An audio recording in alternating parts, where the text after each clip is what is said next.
this as At the the when we debrief. see what streams after. So Clint, don't forget, don't log off once we end the call. We'll make that comment also.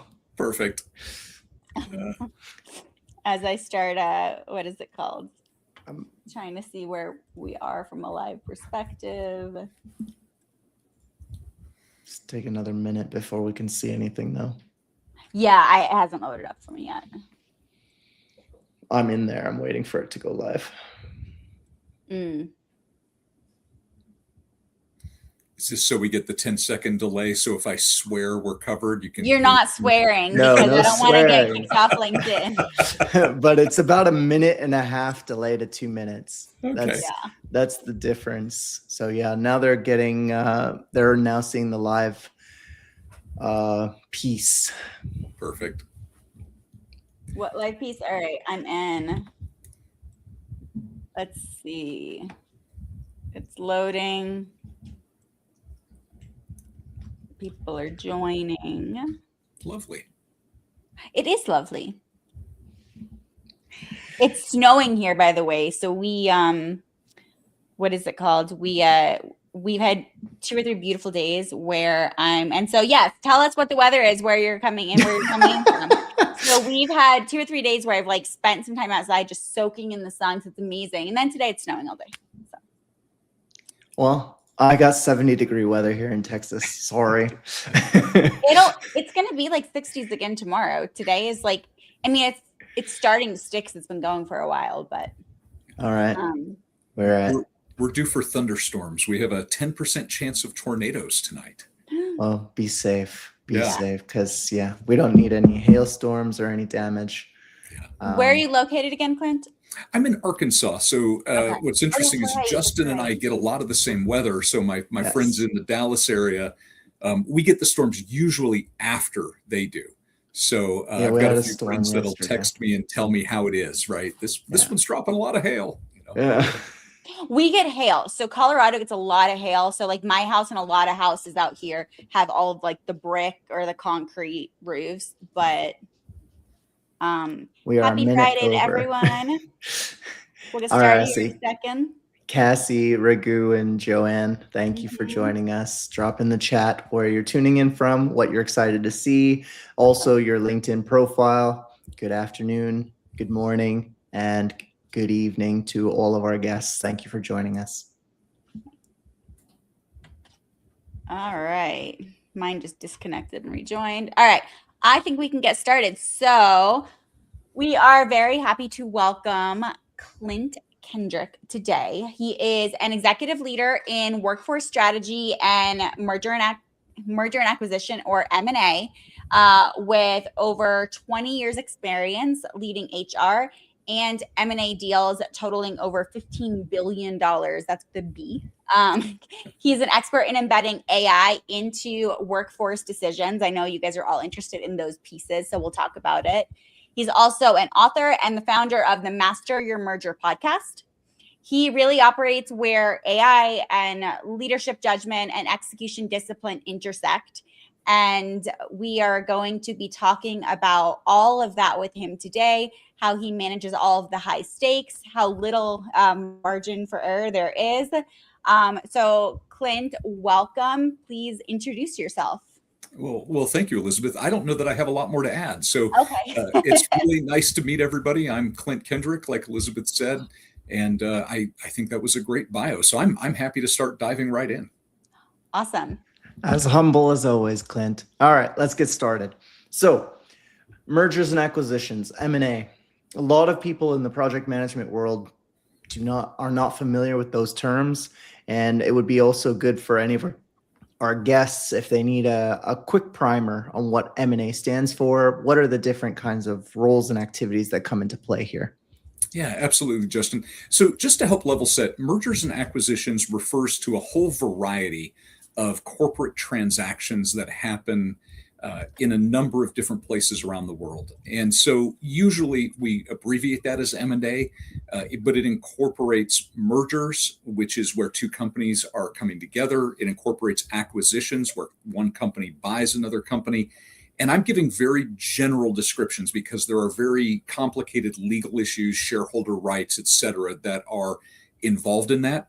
But it also includes things like joint ventures where two companies will contribute things to create a third new company that they stand up. It often incorporates minority investments where one company will invest money in another company to have a stake in that firm. It incorporates divestitures or separations where either a company is selling all or part of itself. It can incorporate sometimes what we call carve-outs, where part of one company gets taken out and moved into another company. It can also include IPOs or initial public offerings, where a company is preparing itself to go public. And it can also include what are called spins, which are very similar to carve-outs. So it is this whole broad world of what are generally seen as financial transactions. But the reality, and the reason that we're talking about it here on a project management ecosystem, is because the real value in all of those is not on the finance side, right? The real value in those is your project execution and how effective you are at executing against whatever the strategy for the financial transaction is. So let's kind of go around that subject a little bit further. So there are integration management offices, which are akin to a project management office, that are bodies that work to manage the projects, whether they're a program or a project. Let's talk through a little bit more on whether you're on the corporate development side or if you're just an internal or an external vendor, about how projects are led or governed for an M&A activity. Yeah. So I think about these as really two separate but very related work streams. And one of the analogies that I use in my books, and I also teach M&A at NYU. So one of the analogies that I often use is that buying a company is like buying a house. Whether you're buying a whole company, so you're buying the whole house, or whether you're buying part of a company, which should be kind of like buying a condo in a condo building, it's very similar to a real estate transaction. So what most people think of when they think about M&A is the real estate transaction, the financial piece, which is the first half of the deal. And that's usually run by a team called corporate development. They usually sit under the CFO or under the chief strategy officer of an organization. And that is the process where you go out, you find what we call a target company, and you go do a diligence process, which in my mind is very similar to a home inspection. And so you want to make sure when you're buying a home that, like, your home inspector will go around and plug into all the outlets and make sure they work. They'll turn on the water, make sure it's all hot. Hopefully they'll crawl around in your attic and crawl space, and they'll try to turn over the rocks to make sure everything in your company is good. And so, and then you get the keys to the house, right? You put in an offer. Hopefully the seller accepts your offer, and then you wait for a period of time for all the paperwork to go across between signing the offer and closing on the house, and then you get the keys to the house. Very seldom, at least in my experience, and I've moved a lot, so I've bought and sold a lot of houses over my career, very seldom is your home move-in ready. And this is where I think it becomes much more of a project or a program where you stand up an integration or separation management office. And that is, I relate that to moving into your home and often remodeling your home. So the house that I'm in right now, the master bathroom had one of those giant soaker tubs from like when the house was built in 1986. And it didn't work, right? It didn't work. So that bathroom is now gutted. It has the giant closet now with all the fancy lights. I've got a double-headed shower. I turned that bathroom into what I wanted to have in my home. And very similarly, when you stand up an integration management office, you're taking that company that you've purchased, you're fixing any of the material defects, right? If your foundation is cracked, you got to fix your foundation before you move in. And you're also turning it into what you want it to be to meet the strategy associated with buying that company. And that's usually where the integration management office comes in. I've led a number of integrations in my career. I've also been accountable primarily for the HR work stream for a good chunk of those. And I relate the integration management office to a general contractor, right? To keep the house hunting analogy going, that's like your GC. and then your different functions. Like I like to think of IT as the electricians. I like to think about your facilities folks as the drywallers. So you're managing all of these different pieces of this very complicated project, bringing these two companies together and making this house something you want to live in, or making this company something that was worth buying. So go ahead. Okay, so before we, because I want to dig into that integration piece and look at the different departments and how they work together. But before we do that, I kind of want to look from an overall where you're coming in. So if we're thinking merger, we've kind of been talking, you're buying a house, you're fixing a house, but there's also you're buying a house with someone else, and now you're moving in and everyone has double the dishes and double the beds and double the couches. Yeah. And this is from, because I look at operating systems, and for a lot of project managers, they need to understand what they work in when companies do reorgs, things like that. Yeah. When you're identifying the strategy, when you're bringing two companies together, you're the one that's now working with leadership, right? With the teams to look and go, where do we have duplication? What are our capabilities for scaling? So I'd love to dig into that a little bit and then work our way down into the integration office pieces once you've identified the capabilities and the teams you need and what you start fixing as part of that as a project. That is a really great question, Elizabeth. And it is, and it's a very reasonable one, right? One of the things that different buyers have different approaches, right? So just like a different real estate buyer, to torture that analogy, and then we'll drop it, I'm sure. But to torture that analogy just a little bit more, there's a difference between buying a hunting cabin, right, and a condo and a standalone home. And then there's even differences between buying a standalone home in the South where Justin and I live and in a snowy place where you live, right? Because you're going to want different things out of your quality of life. So depending on why you bought the home, why you bought this company, you're going to have what we call a different integration plan or a different integration model. So some of the more common ones are what we call a standalone, where you're basically just buying it to hold on to it. And I have friends who are landlords, right? They have a bunch of different houses that they bought. The goal was to put renters in those houses. They basically paint them. They try to, my friends are not slumlords.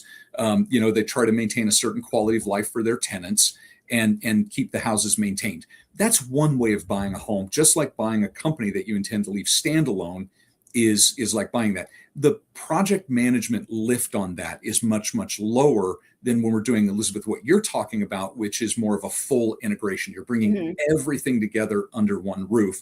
And then there's a couple of ways of doing that. One is called a bolt-on, where you're literally sort of affixing that company to the side of what you've got. And often with a bolt-on, you're actually letting that company keep its own infrastructure for a while. And you're deciding, this is where the program management aspect comes in. You're trying to decide, which set of dishes do we need? Do they need their own dishes, right? Do they need their own human capital management system? Do they need their own employer ID? Are we changing their legal employer? Are we changing their benefits plans? And then there are certain laws that govern, how long you can do that and certain kinds of testing, at least in the United States. Or there's this idea of full absorption. We'll often refer to that as a tuck-in, where you're taking that company and you're quite literally taking, say, the CEO and part of their organization, and you're moving them under somebody in the buying organization. So depending on what your integration model is, your project needs, your program needs will change. And so we start from that goal, like what is the strategy of what we're buying? So to your point, Elizabeth, when we're bringing, let's say we're doing a tuck-in, right? Because that's the kind of thing you're talking about. And I think that's what most people think about when we think about M&A, right? Is this complete blending of the organizations. So you've got to ask the questions for this company to meet the value that we want it to meet. Just like any other program or project, it's all about the value creation. For this to meet the value thesis that we're bringing it together for, what are the personnel that we need? What's the organization structure we need? What are the systems we need? What's the physical property that we need? So we're asking all of those questions as we go through it. And we're usually doing it with incomplete information. Because so you have the incomplete requirements as you're building this project plan of all of the different stakeholders, all of the different organizations that need to be part of that, who are the influencers, who are the approvers, etc. Yeah, exactly. I'm sure that you absolutely deal with this all the time in your world, right? Somebody has a vague idea of what they want to do, Yeah. and then you start to ask like questions, probing questions, and they're like, "Huh, I hadn't thought about that yet." So yeah, I think one of the most important things here to highlight is that M&A project or program is one of the top 5 complex projects that you're going to have in your career as a program or project manager. Construction, infrastructure, ERP implementations, M&A, and the 5th one is going to be more of the ambiguous R&D. These types of projects where you still have to deliver some semblance of business intended value. And in an M&A context, that's defined when you're building the deal structure. And that What is includes the deal? So a deal is going to be the signing of the process of the exchange on the transaction. Clint, you can correct me if I'm wrong if you want to put some more jargon to that. Nope, you're dead on. I think about that as the real estate agent part of it, Okay. for that analogy. Yeah. Okay. And so tying it back to the governance and the strategy piece that we harp on at PM Career Growth, it's going to be around outlining that exit criteria. What is the measure of success? What is the intended business value? We have revenue, cost, liability, risk management, and the strategic positioning, all of activities and drivers that M&A in deals entails as well. That's the survivability of the business. And then we get to the concept of going through the entire integration process, and whether it's going to be standalone, tuck in, bolt on, etc., of getting to a end state where the business is able to continue operations or begin operations in a new environment. And that's where operational readiness comes in. So Clint, on that note, can you define a little bit more about what we need to look through as a program or project manager for operational readiness in an M&A context? Well, before we do that, let's define what operational readiness is in terms of both project program or just from an M&A perspective. Yeah. In my mind, when I think about operational readiness, it's a really simple binary question. Well, maybe it's not binary, but I like to think about it in binaries, right? Are we ready to go make money? Okay. Right. At the end of the day, are we ready to go make money? However we make money. Are we selling services? Great. Do we have the right people to sell services? Do we have the right systems to sell services? Do we have the right facilities to sell services? And all of the other pieces that go with that. Is the infrastructure there to go do whatever it is that we do to go make money? Okay. That might be an oversimplification, but sometimes simple is better. No, I think it's the perfect high-level overview of what it means. It's basically, can the business operate without impediments? Can they retain their customers or their product performance, whatever it is that they generate revenue, and can they retain their existing employee or team member base without alienating any risks or issues for their overall longevity of the company? Yeah. So can we talk a little bit more about what it means to prepare for operational readiness? I know that you've gone through 150 plus mergers and acquisition deals, and we always have an ambiguous state based on a deal hypothesis, which is that intended business value, that exit criteria, and we got to get to an end state. Yeah. So when I think about operational readiness, there tends to be a number of critical areas that we look at, and I keep calling the same ones out. So having been an HR guy for a good chunk of my career, I'm always thinking about the people. Do we have the right people with the right skills in the right places at the right pay to go create the value we need to create? So is the workforce right? Are the workflows right? And then secondly, I think about IT, right? Do we have the correct systems in place? And a lot of times this is the most disruptive part of the employee experience going through this, because if you think about it for a moment, during an M&A event, and we're doing that full integration, we have changed everything in that employee's world. So think about for a minute, if you've got a customer success team that goes out into the field to let's use a robotics example, right? So one of the deals that I did was a company that sells robots to do work in the back of a grocery store. And those robots go and they pick a bunch of product. So that success team goes out to those locations to do implementations. And all of a sudden, you've changed their travel policy, right? Mm. So they're out deployed on a customer site for 3, 4, 5 months, getting that put into place. And they've gone from using their own credit card, where they get their own airline miles, their own points, right? They stay at their preferred hotel. And now we put a new travel and expense policy on top of them. That feels like a minor thing, but all of a sudden, that is a huge, huge difference in that person's world. And sometimes is seen as a reduction in their pay, right? Because I was getting all of these airline miles, I was getting all of these points, I was staying at a hotel that I like to stay in.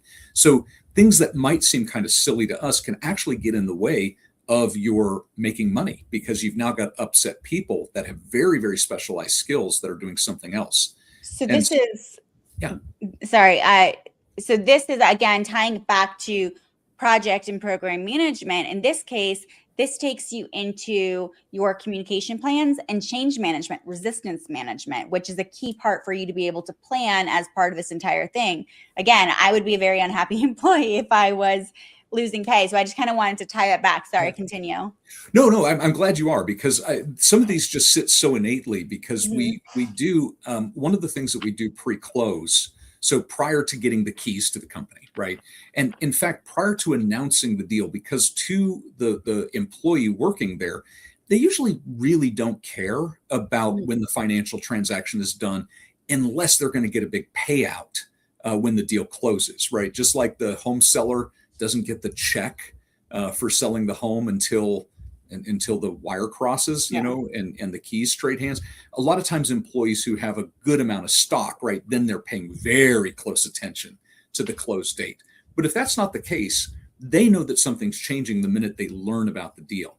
And so we need to have communications and change plans, at least at a very high level, ready, Elizabeth, before we announce the deal, because people are going to ask those questions. Just like you said, am I still getting paid the same? You know, they're going to ask, do I still have a job, right? Even before, do I get paid the same, right? When we think M&A, a lot of times we think layoffs, or what's my favorite corporate term? Efficiencies. Yeah. Right? Well, is my job one of your efficiencies? I'd sure like to know. And so minimizing that disruption so that you're operationally prepared, to tie back to Justin was saying. So I think that's a great call out. You want to have that change plan. You want to have that comms plan in place. And I think one of the important things, and I love, Elizabeth, that you separated change and communications. And Justin, feel free to bring me back in for a minute, but I'm gonna get on my favorite soapbox, which is your communications plan is not your change plan. Right? They are two very different things. And your messaging plan is, I feel like I'm pointing at the camera, right? You're pointing at me. I'm talking to you. Yeah, right. Your messaging plan is not your communications plan. Right. Your messages are one thing. Communications, that word co in communications, it means together. Yeah. And so you need to have a way that you're actually listening to the people that are going through this, whether the stakeholder is your customer or your employee or an investor or a vendor, right? So it's almost like your marketing plan now, right? Of what is your message, always giving the right message to the right people at the right time. So now we're going to product, but what you're kind of starting to talk about now is we're seeing how M&A, the entire thing, the entire deal is a project, but while some project managers are focused in specific areas, for example, I've only been part of one M&A, and I was focused on the tech, merging two companies. How are the platforms going to connect? Some replace each other, some just have to start talking to each other, right?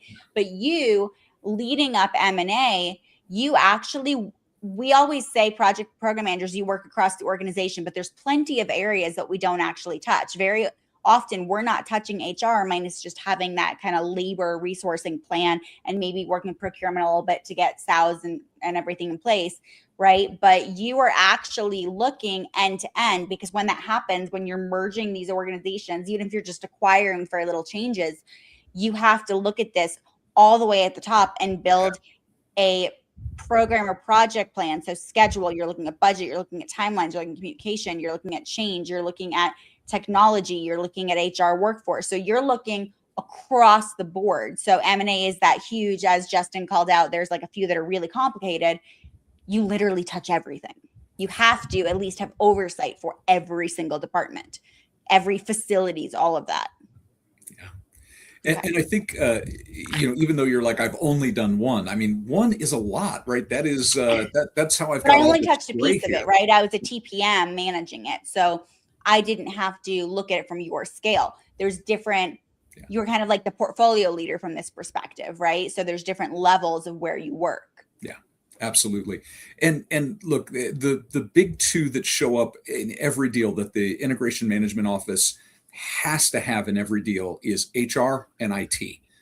Because without those two, your deal will fall apart. Now, there are obviously other very important stakeholders. You called out procurement, right? If you can't get the stuff that you need to go make money, problem.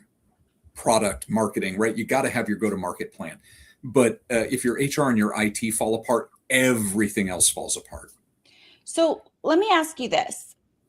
Because we just said, okay, you touch everything. This is why you call it an integrated office, not like a PMO, right? So what are some of the differences then between your integration office? Is it IMO that you call it, integration management office versus project management office, right? What are some of the differences or the key things that an IMO, an integration management office, what are your responsibilities and how do you work with all of the different stakeholders and departments within the organization? Yeah. So I think there's a lot of project management tools that are brought to bear. I mean, in a lot of cases, there is a very, very detailed project plan. Early in my career, when I got into this space at first, I was working for a large airplane manufacturer. And if you want to talk about somebody who's really good at project management, look at somebody who makes airplanes, right? Because as we all know, when the door falls off of your airplane, it's very bad for your stock price. Is it? It is. It's very bad for your reputation. But these are masters at putting together project plans. I've also worked in IT organizations and CPG and retail. Not quite as good as the airplane manufacturers, but in all of those cases, there is some sort of overall project plan. You're trying to understand your stakeholders, all of the places that this touches, just like any other kind of project or program management. You're managing the schedule. You're trying to manage scope. You're trying to manage budget. You're trying to manage communications. So in a lot of ways, I really believe that the Integration Management Office is really just a rebranding of a PMO for a specific context of M&A. And I think the other difference that comes in is that with a publicly traded company, which are the ones that I've primarily worked for, with a publicly traded company, you have a little bit more secrecy that needs to be maintained during the planning. So your IMO is dealing with a little bit more ambiguity and under different constraints than a more traditional PMO.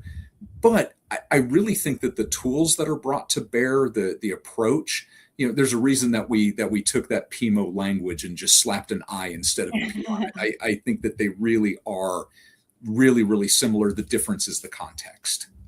So one of the things that I want to emphasize, and I know that Clint, that you're familiar with this, and Elizabeth, you probably experienced this in your M&A deal as well, is that you have many different parties involved. It's not just cross-functionally within departments of the buy and sell side, but also vendors for different applications. If you're using HRS systems, procurement software, ERP implementations, all of them come into play. And so the IMO has that larger scale and scope of different stakeholders to manage. And that's why integration culture is so important, and a great segue into that, because I think one of the things that comes up, Clint, from our conversations and many of your podcasts is the concept of integration debt. So let's talk through that a little bit. Yeah. So integration debt is, so if we think about tech debt, right, we all know that when you do tech poorly, you're going to have to pay to fix it later, right? There's, I don't think either of you two are old enough, but there used to be an oil filter company called Fram, and their theme was pay me now or pay me later, right? Yeah. And they were basically saying that if you don't take care of the oil changes on your cars and you don't get the right stuff, right, you can either pay a little bit more to do it right now, or you can Okay, pay a we'll have lot to fix more. the whole car that fell apart. Yep, Yeah. exactly. Pay me now or pay me later. And I think when we get into integrations, it is exactly the same thing. So pay me now or pay me later. And a lot of companies delay decisions. I call it decision dysfunction, right? They delay decisions. And you see this in your other projects, by the way, right? How many times have you had a project sponsor that on Monday is dead set it's got to be this way? They make some key decisions. And then by the following Monday, they've changed three critical decisions, and so you're going back to square one on your plan, right? Right. Everybody on this live stream has probably dealt with that at least once in their career. It's hey, it's job security, right? Right. But it's expensive when we choose to do that. So integration debt I define as the hidden costs associated with misdirected integration, and I think that it's one of those things where it starts at the top with misaligned leadership, leaders who don't have agreement on what they're going to do. And again, I think this is a general project dynamic. I don't think it's unique to integrations. It's just that integrations are so public, right? And they make headlines. They usually, if you're with a publicly traded company and it's a big enough deal, you actually have to let the SEC know that you've bought this company. The financial details often run into the billions of dollars. And so it's just higher stakes for the same dynamic that we've all seen, where if you don't do it right, it's going to cost you money. And while I'm talking about decision dysfunction, I do want to say not making a decision is a decision. Yeah. And yeah, I'm sure you've seen that in a lot of projects too. My favorite line from leaders, and it is just so infuriating to hear, is, I want to minimize workforce disruption. I'm like, dude, we just bought their company. They're disrupted right now. And what do you mean minimize the disruption? Their world is in chaos. And so you want to minimize disruption by not making a decision. I do think it comes from a genuinely good place. I don't know any business leaders that are out there going like, hey, I'm going to go destroy a bunch of value today, but they accidentally do that because they don't want to make a wrong decision. So they'd rather make no decision. And it just creates that integration debt, because if you think about it, right, if you're an employee, I've been acquired a few times in my career. If you're an employee that hears about an M&A, you're asking three questions, right? Do I still have a job? Will my job be as good? And will you treat me fairly? Those are sort of the big three questions. And when you come back to that change management piece, those people who have a psychology background, there's Maslow's pyramid, Maslow's hierarchy, right? Those are basically the three bottom levels of Maslow's hierarchy that addresses. Well, you let me calm down because I still have a job. I can still take my kid to the doctor, right? I can still pay my rent, and I feel like I've been treated fairly. And then all of a sudden, 2 years later, we're now like, oh, we're now going to integrate this business. Okay, great. Guess what comes up for me? Same three questions. Same thing, right? Yeah. Yep. And it gets even worse. Like I look right now at this Warner Brothers Discovery deal, where first it was Netflix, now it's Paramount. Those poor employees have been stuck in limbo and forever. So they had to ask those three questions first with Netflix, right? Then they had to ask those same three questions with Paramount. When the deal finally closes, they're going to ask those same three questions again. And if there's any kind of delay in the integration, they're going to ask those three questions for a fourth, fifth, and sixth time. And that's when your key talent leaves. That's when back to operational readiness, that's when everything starts to break, is when people leave or vendors pull out because they're not sure they're going to be able to get paid. People don't want to renew. It gets very, very messy. I've got to tell you, in all seriousness, I'm just very worried about the shows I'm still going to have access to watch. I'm a huge TV bender. I'm like, come on now. That's my concern. Forget the employees. I just want my TV shows. Oh, we do have a question in the chat. I think we do. I'll pull it up. So I think to segue into this question from Aftab is the idea here of strategy and governance that we emphasize so much in program and project management setup. When you have a decision-making framework that helps accelerate decision-making and also ties it to intended business value, you can move things faster and lead to more facilitated and intended business value capture. Now, the question from Aftab, Clint, I'll have you kind of chime in here. I'm going to tackle it, and then E, and then Clint, is the best finance framework for integration projects. What I want to do is change the language instead of a framework, but more along the lines of buckets that you should be thinking of for an integration. The first is around people. The second is around data. The third is around business processes or workflow. And the fourth is around change management. So, E? Oh, I'm sorry. I was laughing at Cassie's comment. She's with me on the whole my TV shows are going to go away. Oh, I just got it in the feed. So, so the question of what do I think? Because he said the best IT finance framework for integration projects. right. I don't think that. I'm not sure I fully understand the question because I wouldn't change. I really wouldn't change how I do work, the way I manage projects or programs, how I would manage my finances per se on these major integration projects. I think there's just a lot in my mind. There's a lot more inputs that have to get measured against, and there's a lot more than business decisions potentially that have to get made. There's a lot more critical avenues that have to get discussed, if I understand the question correct. So I'm not sure if I do, but I don't see necessarily a difference. Just again, a lot more confidentiality, a lot more inputs, a lot bigger numbers potentially that you're dealing with, which means much more critical to the business. So make sure you're staying super, super fast and driving decisions forward, really, really clear on the way you're documenting, make sure you have all of the inputs from all the vendors. So I think just becomes insanely more complex, but this is not my area. I mean, I'm big on finance, but it's not my area for M&As. So I just don't know if I see a difference. Yeah. Well, I think that there's a really good point that you've brought up, though, right? So the best framework is the one that works at your company. Mm-hmm. And so I think it's a really good question, right? If you're trying to optimize the way that you go through this, one of the things that I've learned in my career, and I've done M&A for 5 different companies now, and each one has a slightly different way of working, and none of them use a pure play framework that you can get off the shelf, right? Every company, in my experience, has a slightly different way of doing these things. And so I think the best framework is the one that works, that helps you as a program manager, as an integration leader, whatever role you're in, helps you get your leadership aligned, helps you get people ready for that operating reality.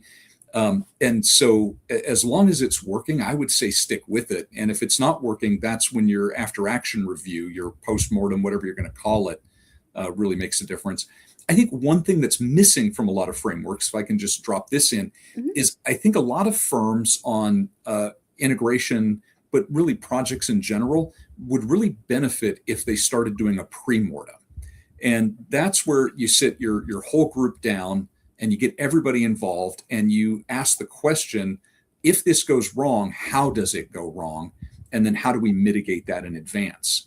And from an HR perspective, I call it a huddle, right? So during that diligence phase, that's where you're doing the home inspection.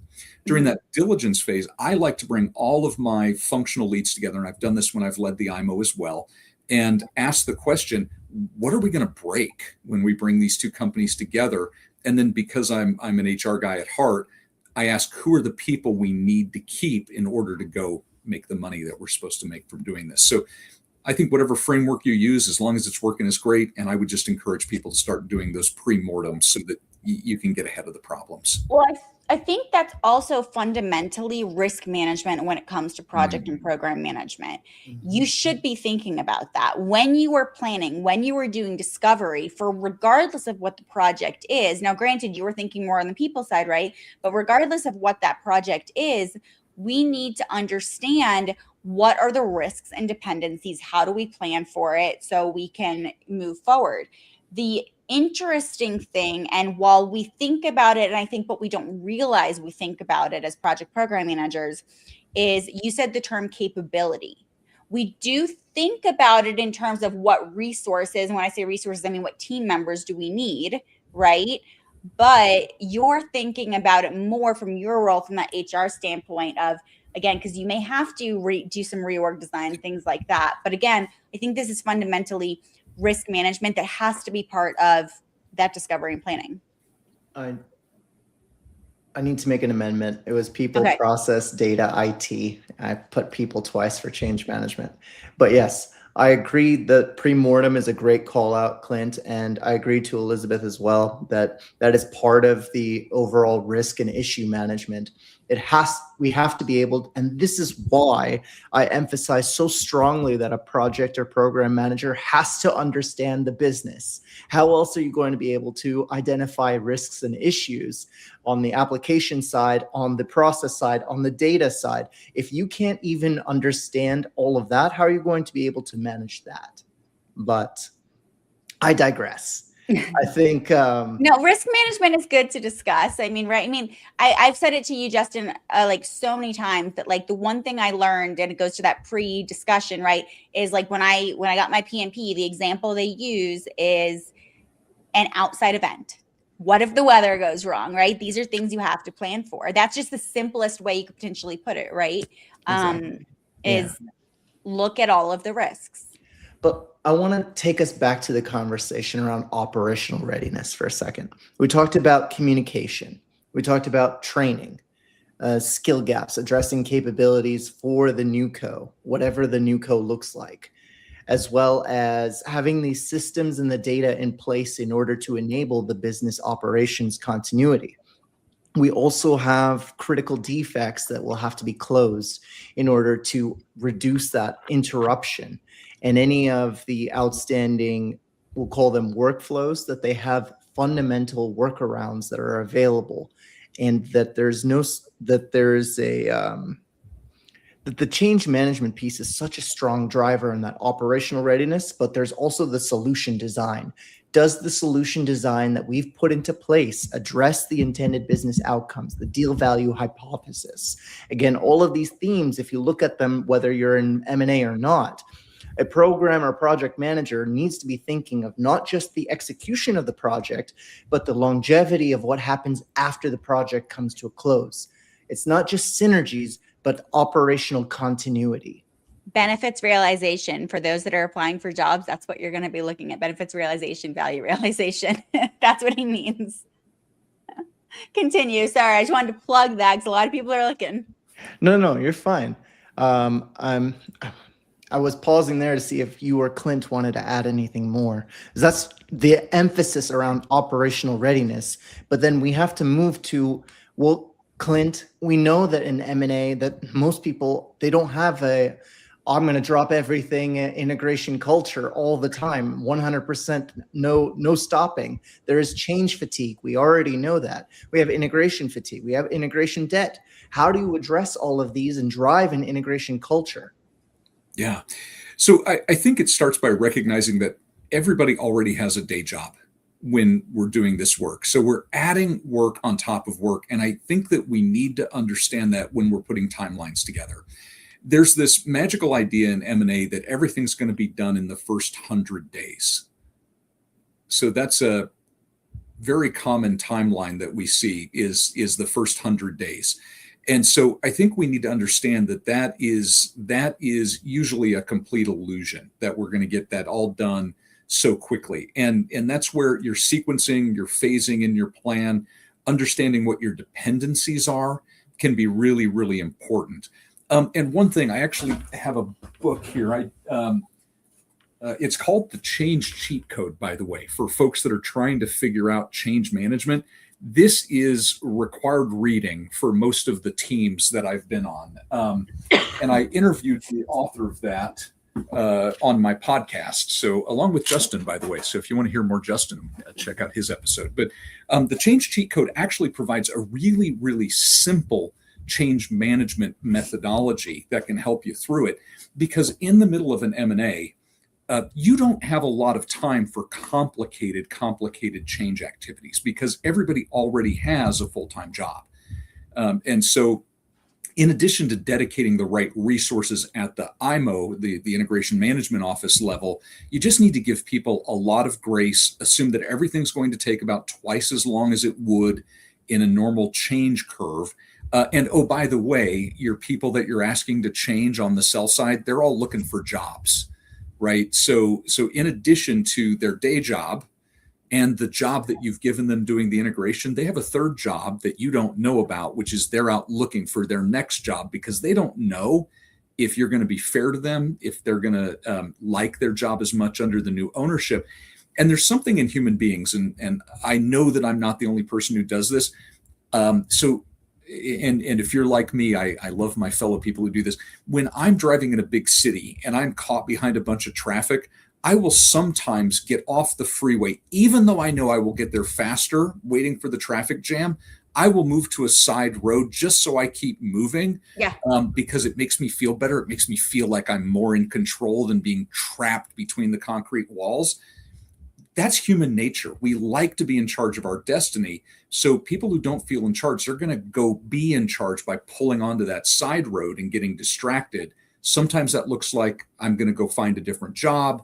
Sometimes it looks like I'm going to freeze in this job and not do my day job, right? So we just need to understand that people are overwhelmed in that moment and they're not going to behave rationally. So we need to add that into our timelines. We need to add that in and communicate more. We use the word over a lot, like overweight is a bad thing. Over communicate, we treat like a bad thing. There's no such thing as over communication when you're doing a big change. I would add something to that. So I don't really find anything wrong with over communication either, but some people don't like it. And so this is where that communication plan comes in of how are you going to communicate? Are you going to let people know this is visibility only? Are you going to have created like dashboards where you can say, hey, this is updated here? Like, so I think there's a level, just understand your audience, understand your stakeholders, because some people may be like, stop emailing me, stop sending me messages on Slack. It's like, these are the communication channels. If you don't want to be on it, that's fine, but we're going to notate this or just remove yourself from the channel, but don't complain later when you didn't know. So I think, because again, over communication is better to set expectations, but you will have people that will be like, stop, like sending all this. It's like, it's a visibility thing. I mean, how many of us have so many Slack channels? It's like, I can't get through all these threads. But the worst thing in the world is then they're like, they bring you in and suddenly you have to go back and read through like hundreds of threads to try and figure out what's going on. So visibility. You know, Elizabeth, that's a really good point. One of the things that I have found really helpful for people going through the change is simple things like checklists. Mm-hmm. And so that way they can anchor on one artifact, one item to help them through the process while also ignoring and filtering out the other noise, right? They can see really quickly, these are the things that I have to do. And they can pay attention to one thing, especially if their attention is spread really, really thin. I've had situations where people have ignored the messaging and we've had to fire them. And not because we wanted to, but because sometimes, when you're changing employers, for example, you have to fill out a new I-9 in the United States when your employer is changing. And the law is very specific, right? You've got 3 business days to do that step. Otherwise, we got to term you. And so I've had to make those phone calls where I'm like, dude, like you got 3 hours to go get this done. Hopefully you brought your birth certificate or your passport to work today because we got to do this. If not, go home and get it so that I can keep you employed. And they're like, oh, I didn't know. I'm like, we sent you 5 emails, man. Right. And so I get that you're overwhelmed. And that's where that checklist comes in really handy, because when you put it on the checklist and you color code it red and you put the exclamation marks on it, people know what those important steps are, or getting locked out of the system because they didn't set up their multi-factor authentication, or, whatever it is that keeps people able to do their job. Put that important stuff on a checklist or something that's really easy for people to go do their mini project. And this goes back to, so it kind of takes us off of M&A, but we're talking communication and understanding your audience and what they need. Is a lot of people, you see a lot of different types of status reports, right? Some people will send emails full of text. Nobody reads these things, right? It's like, what method is going to get the message across in the most succinct way? What does your audience need?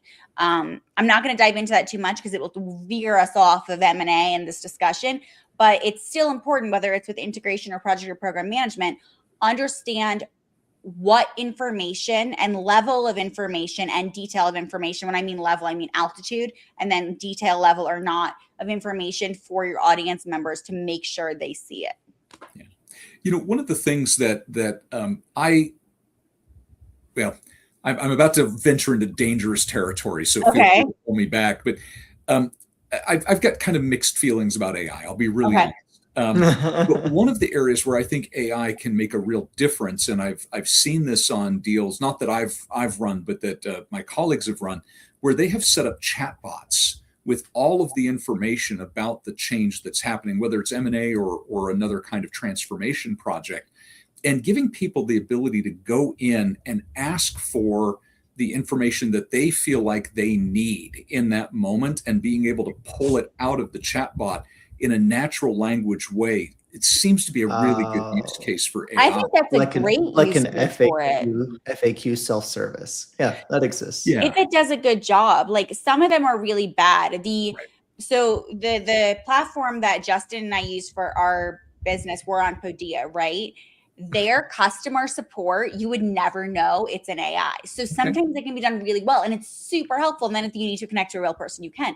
So I think it depends on how well it's done. But I do actually love that idea of that's a great way to connect people with the right information and not have to have someone stand by. Of course, someone has to build that and maintain it. So And there are some really good vendors that have a lot of experience doing AI powered chatbots. And so, that's a really good one. And to your point, you want to make sure it's the right quality, because if you're doing things like, hey, what's my next payday? Right? Because often we'll interrupt people's pay cycles, and we like to be able to pay our bills without getting overdraft notices. You want to make sure that is 100% accurate. And that's why I candidly, unless the company has expertise in building those things out, that is 100% one of those things that you give to an expert to go do.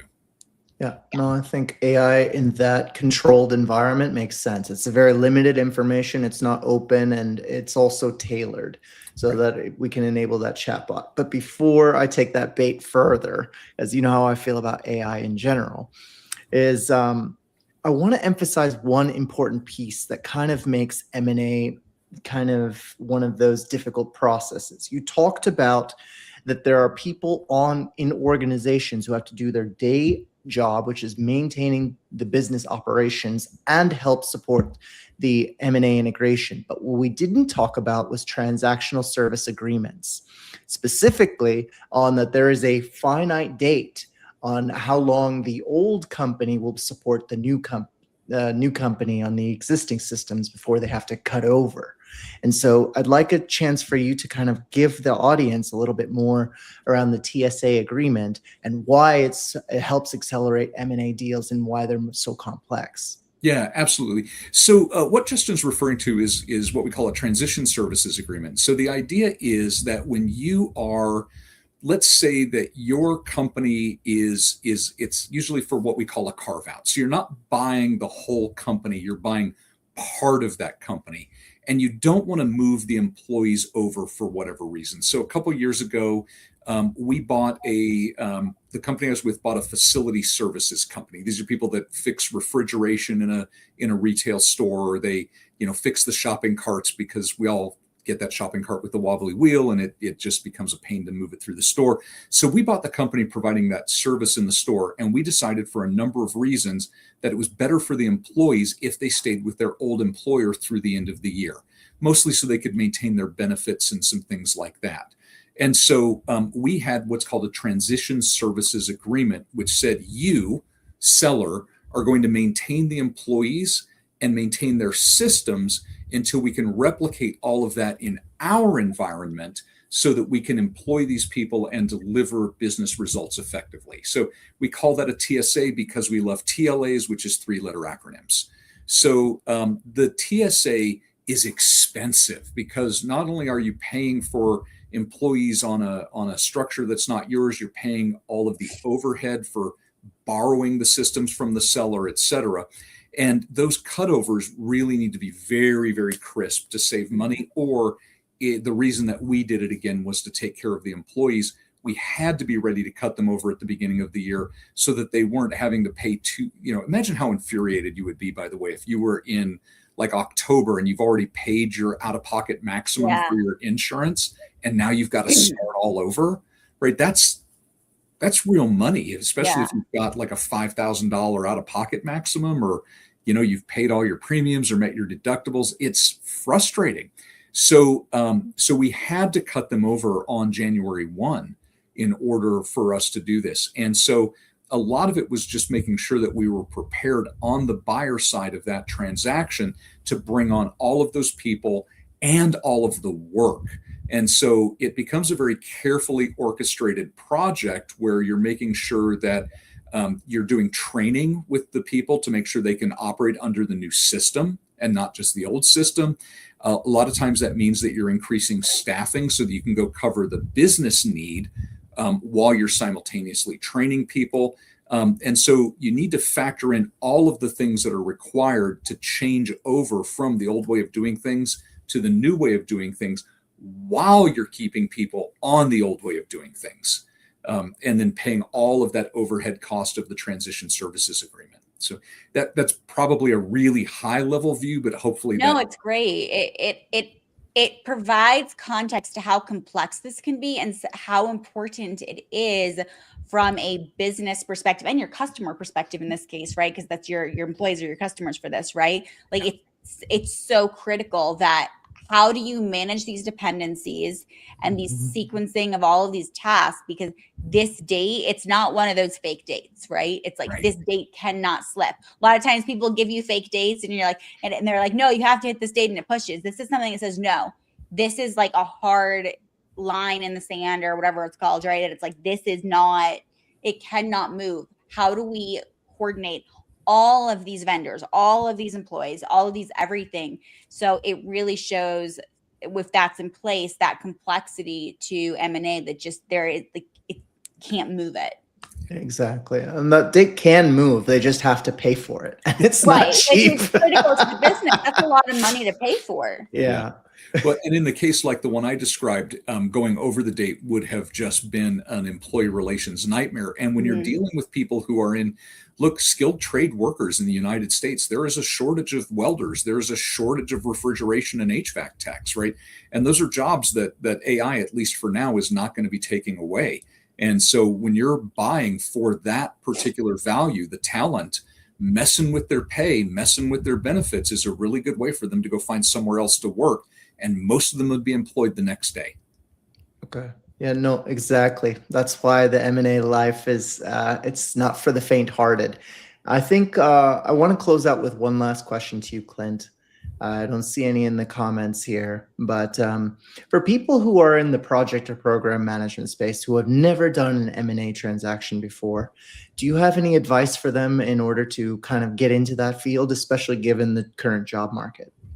Yeah, so I think just like everything else, it's understanding what your transferable skills are, right? So what are the skills that I have today that I can use in a different context? And I often tell HR people that M&A is not a new skill, right? There's some new vocabulary. It's a new context and not a new skill.